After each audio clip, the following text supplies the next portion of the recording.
All right, buckle up for a wild one today. You wanted us to dig into Gary Brodsky, Black OP, and PSYOP CIA tactics to get women.pdf. So that's what we're doing, going deep on this. Yeah. Let's just say unique document. Unique is one way to put it. It's this weird mix of seduction advice, like it's claiming to be from the CIA, but then it also throws in supposed mind control techniques. Yeah. I'm curious to see where this goes. Me too, me too. The document claims to have, a guaranteed path to seduction control. Right. It even says that these methods have been updated from like original CIA tactics for, quote, optimum performance in the modern world. Optimum performance. Huh?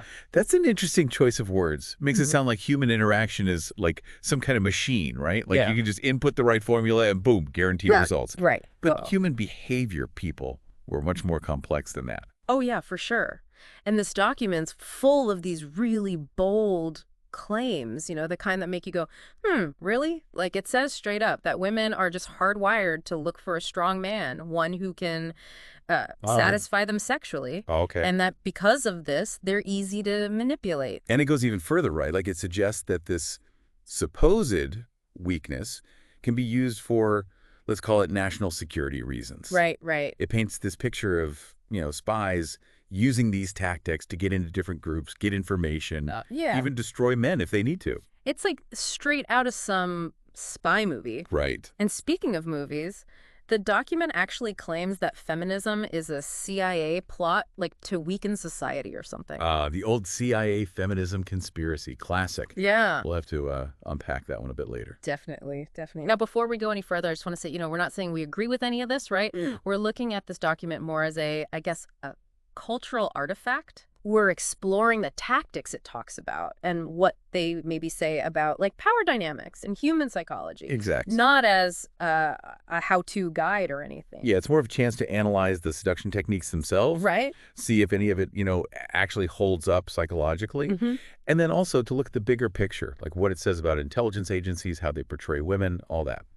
Okay, so let's jump into some of these tactics. The document really pushes this idea of making a woman feel special, attractive, like you're boosting her self-esteem to win her over. Well, I mean, everyone likes to feel valued and appreciated, right? Yeah. In any relationship. Sure, yeah. But this document, it frames it more as a tool for, control. Right. Rather than being about genuine connection. Yeah. It's kind of interesting how it twists this positive human need into something that could be manipulative. Yeah, it's like taking a good thing and making it bad.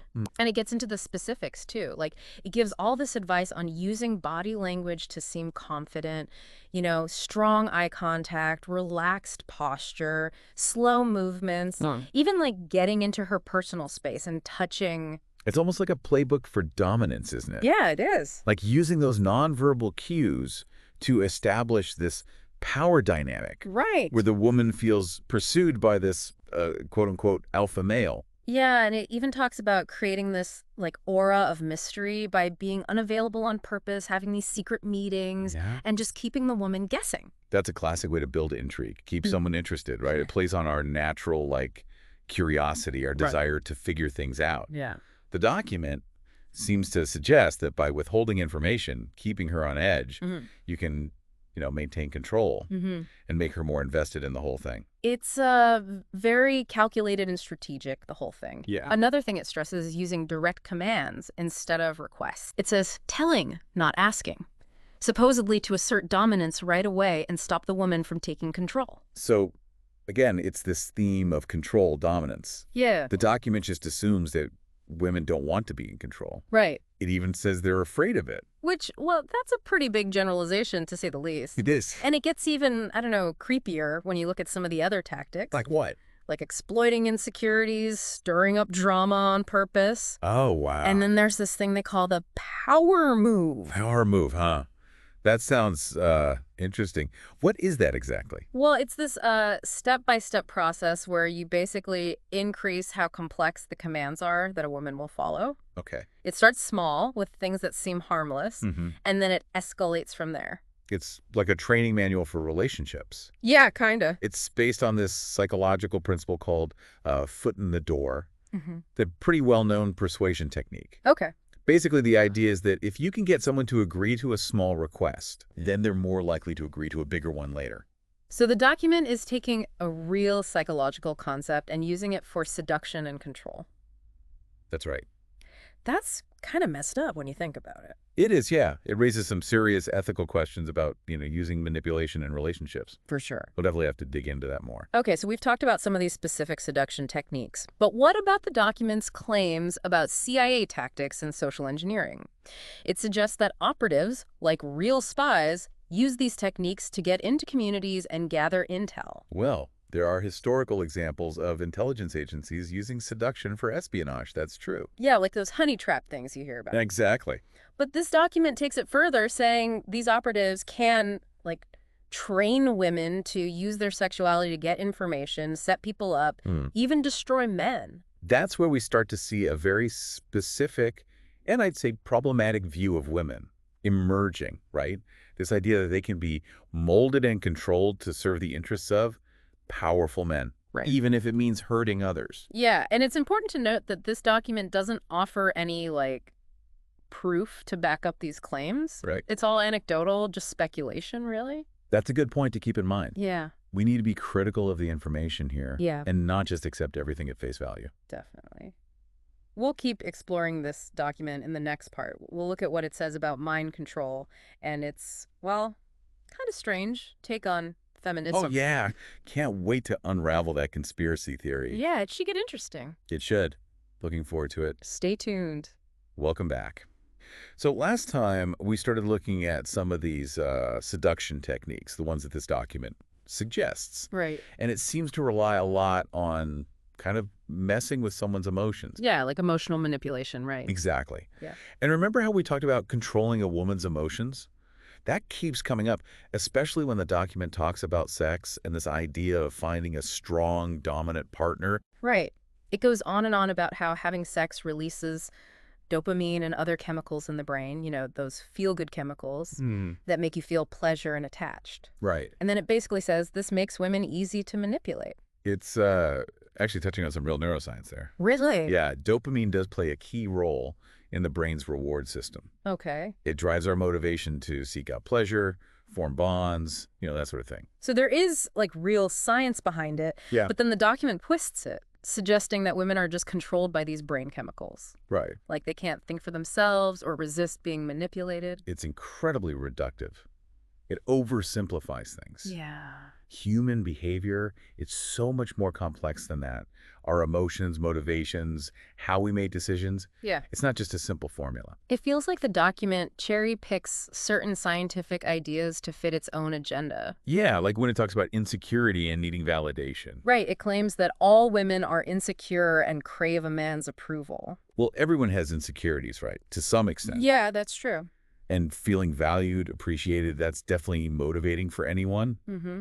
But the document takes this to an extreme, suggesting you can weaponize those insecurities to gain control. That's pretty cynical, isn't it?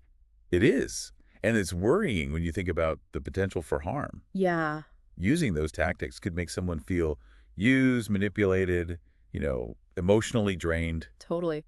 The document goes on to talk about power dynamics and control, arguing that the most important thing for seduction is establishing dominance in the relationship right from the start. So the man should make all the decisions, basically. Right. Keep the woman guessing, never let her take charge.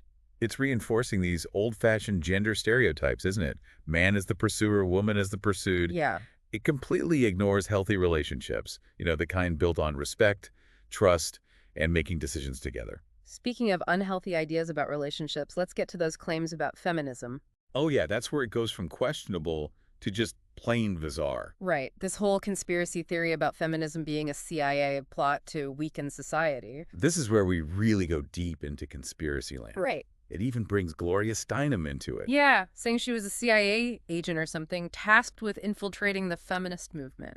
Right. Using her supposed CIA connections to push feminist ideas through the media, like in Miss Magazine. Yeah. Saying it was all orchestrated to destabilize society. It's like classic conspiracy theory stuff. It is. Twisting facts, making these wild connections to fit a pre-existing narrative. Exactly. There's absolutely no real evidence to back up any of these claims about Steinem and the CIA. Right. It just shows how important it is to stick with credible sources and be wary of unsubstantiated rumors. The document goes even further, saying feminism is all part of this big plan to create a gender-neutral society, Okay. one that will weaken men and make them less attractive to women. It's classic fear-mongering, isn't it? Mm. The kind you often see from people who oppose gender equality. Yeah, it is. It's this idea that changing traditional gender roles will somehow emasculate men and lead to chaos, playing on those anxieties about power shifting in society. It's interesting how the document seems to have a very specific and limited view of what it means to be masculine. Oh, yeah, it totally does. It's all about dominance, control, aggression.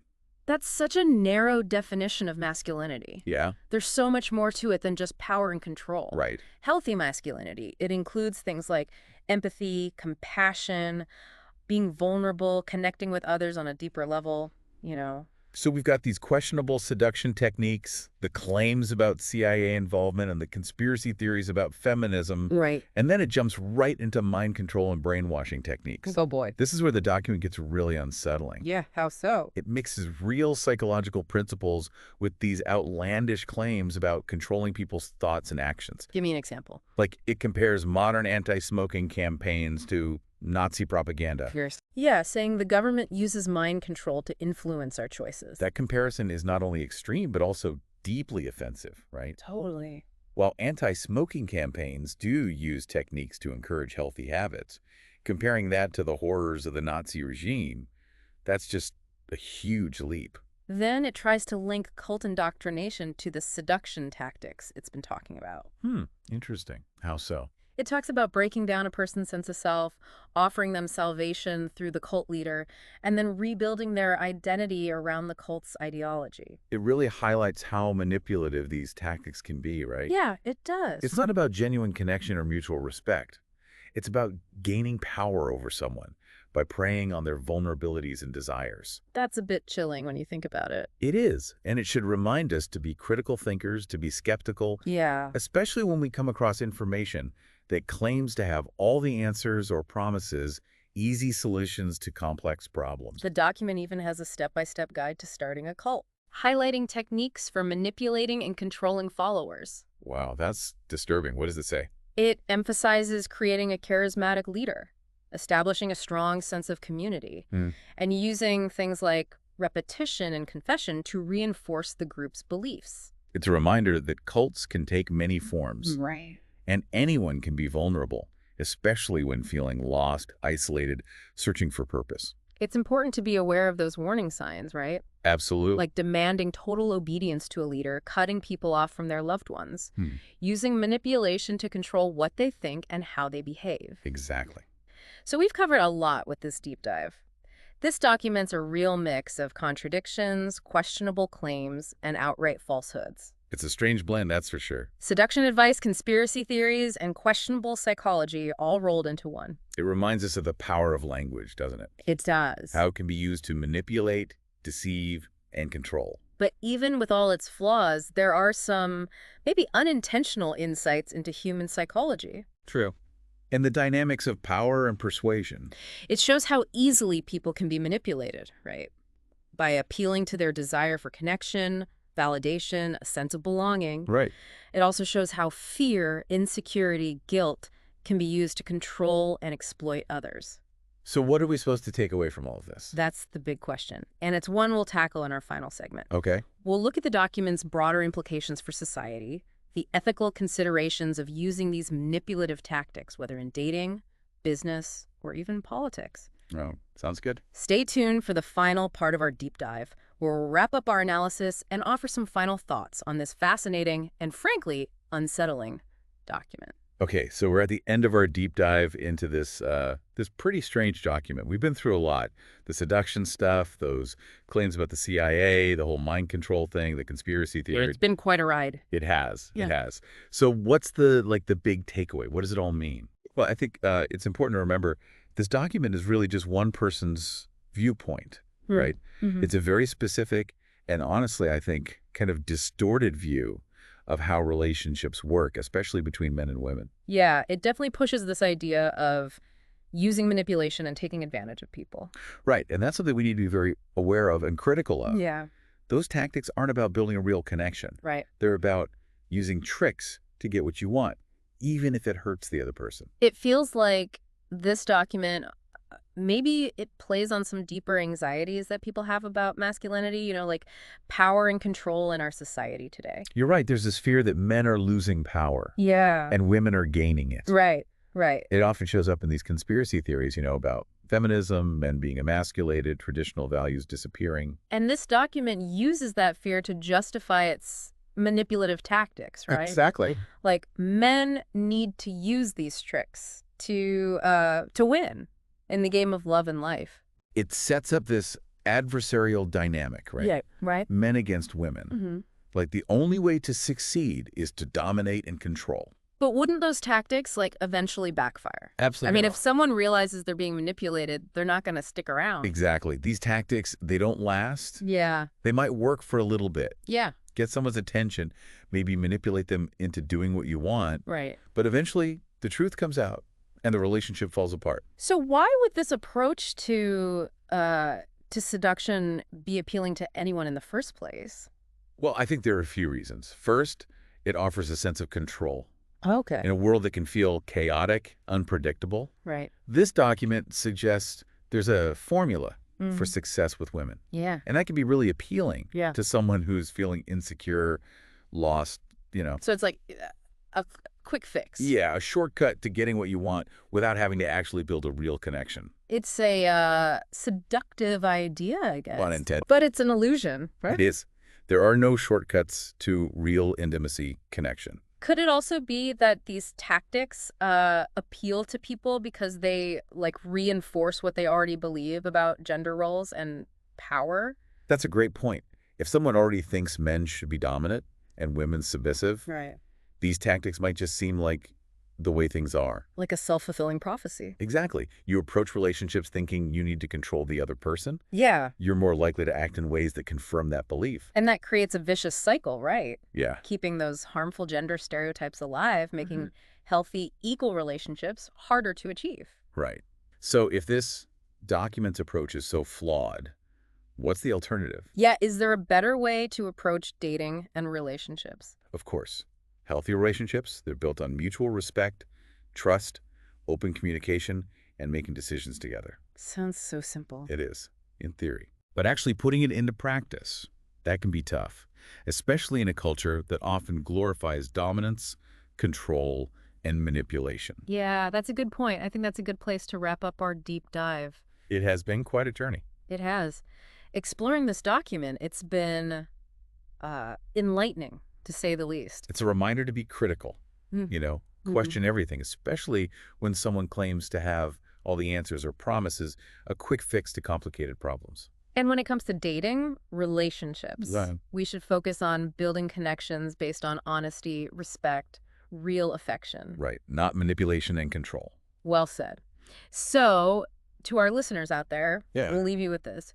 What does this document tell us about how power, seduction, and control work in our society? That's a good question. And how can we challenge those dynamics to create more equal, more fulfilling relationships for everyone? Keep exploring, keep questioning, keep the conversation going. Yeah.